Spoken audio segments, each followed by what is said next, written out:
Good morning, good afternoon, good evening, depending on where you are, and welcome to Mindset Mondays with DTK.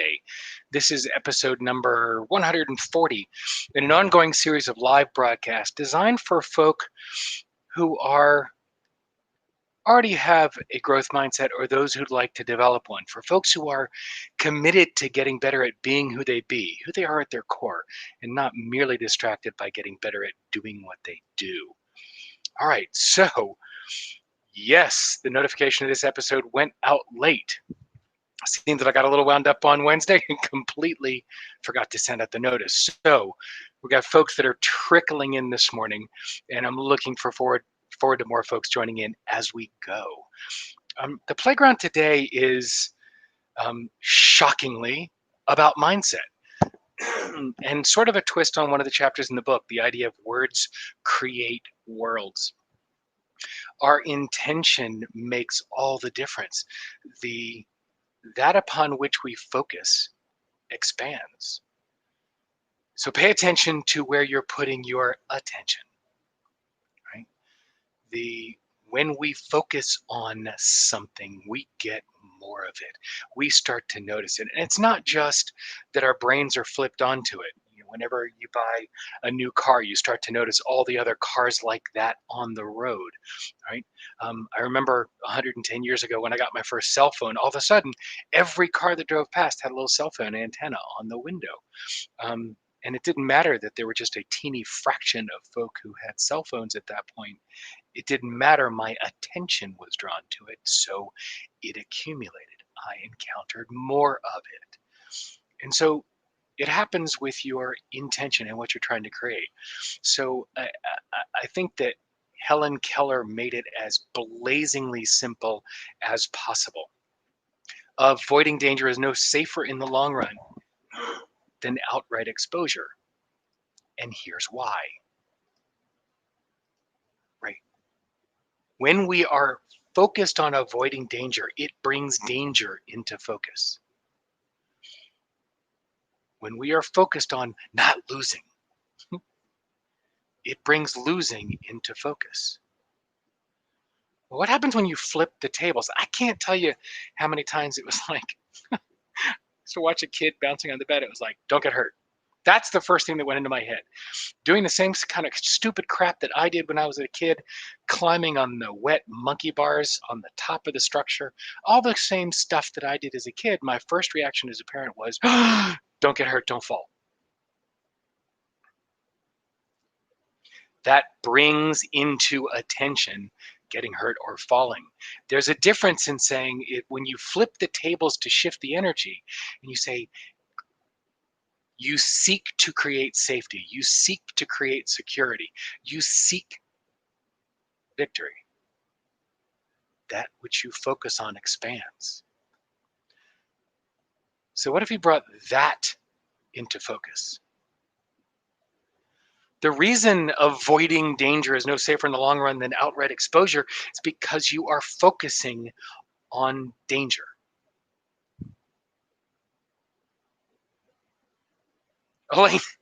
Elaine redirected me very early. It was like, no, keep yourself safe. Saying to the kids, keep yourself safe, instead of, don't get hurt, don't fall, which is the general parental freak out language. No, keep yourself safe. Now, we also had a saying that we taught the kids very early and have used consistently, and we even hear the kids' friends using it today. It's do stupid smart. What's the likelihood that you could tell a teenager not to do anything stupid? Isn't doing stupid shit part of being a teenager? I mean, it certainly was in my life. It certainly was for me. It certainly is for the teenagers I see around. And yet, doing it smart, paying attention to not doubling down on stupid, paying attention to being intentional about the choices you're making. Tell a teenager not to drink? No, tell a teenager if they're making the choice to drink, don't drive. Don't be in a car with someone who's driving. Make sure you're in a safe place. Do stupid smart. Keep yourself safe. It's like that in any decision you're making in your business. Don't get fired, don't get fired, don't get fired. Oh my God. I overheard employees having that conversation. What do I have to do to make sure I don't get fired? Wow. What a depressing way to move through the world. What a crappy hire on my part.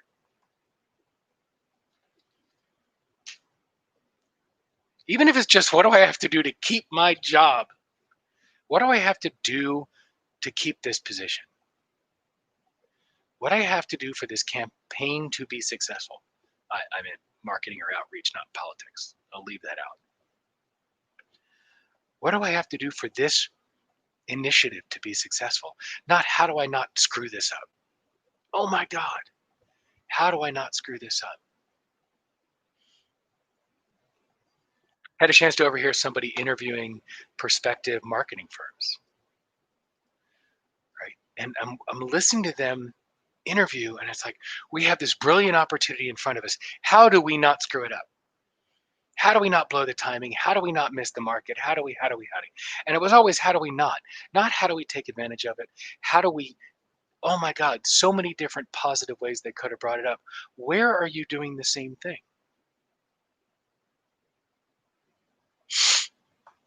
Kelly Jones Waller and I can't remember who did it with her, Michelle Goss, I think, years ago had a program called Playing to Win is Not Playing to Lose, or not playing not to, I can't remember. But what was brilliant about it is it's shone a light on the idea of how often we are playing not to lose rather than playing to win. And playing not to lose is playing to lose. When we shift our focus onto creating what we want to create, not only if we focus on creating safety and security and stability, most often not only does that expand because that's what we're placing our focus on, but inherently we're avoiding danger. So when we turn our focus away from avoiding danger to seeking stability, seeking security, creating safety, both goals are achieved.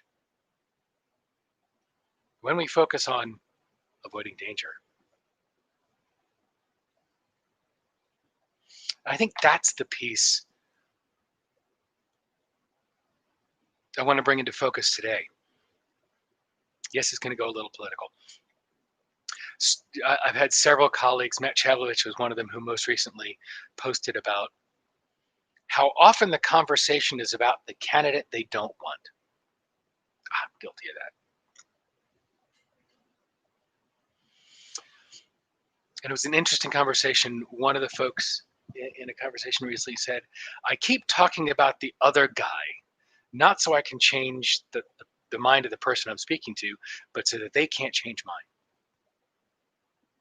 That was depressing. To continue to harangue the candidate you don't, to rant and rail about the candidate you don't want just so that your mind can't be convinced. That's probably an entire another broadcast about mindset and energy state. And yet I noticed that even I get caught up in it. I know the world I want to see created. And as much as I have conversations about that, I do get caught up in what it is about what's happening right now that I don't want. And that brings that into focus. And that shifts the energy towards what I don't want. And Helen Keller would slap me for that. Avoiding danger is no safer in the long run than outright exposure. What if I maintained my focus on what I want to see created and who I want in office and who I want to be running for office and the policies that I want to see being pushed and moved forward?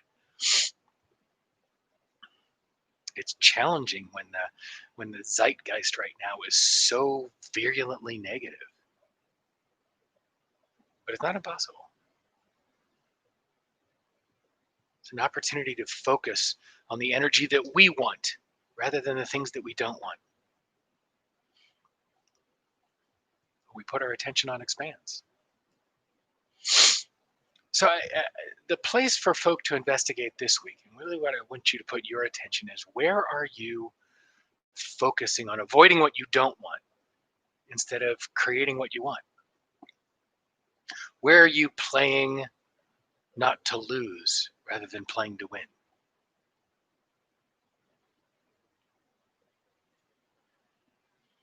the last week of October. Holy crap, it's the last week of October. We've got give or take 9-10 weeks left of this year.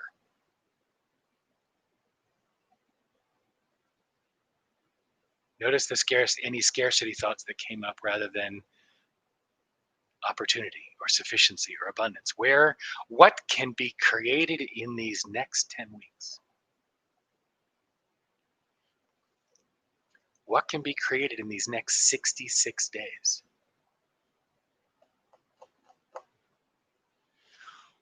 Wow, that's something to focus on. What is it you want to create between now and the end of this year?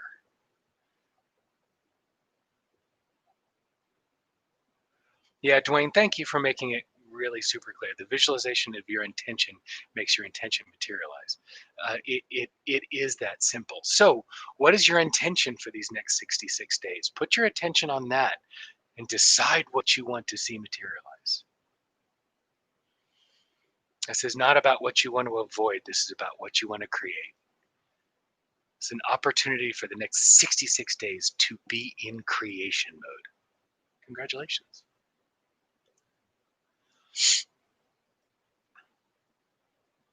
Now, the important thing is don't just set intention and keep it battling around in your head. When you put it out into the world, it makes it real. Share it with a colleague, a spouse, a partner, a friend.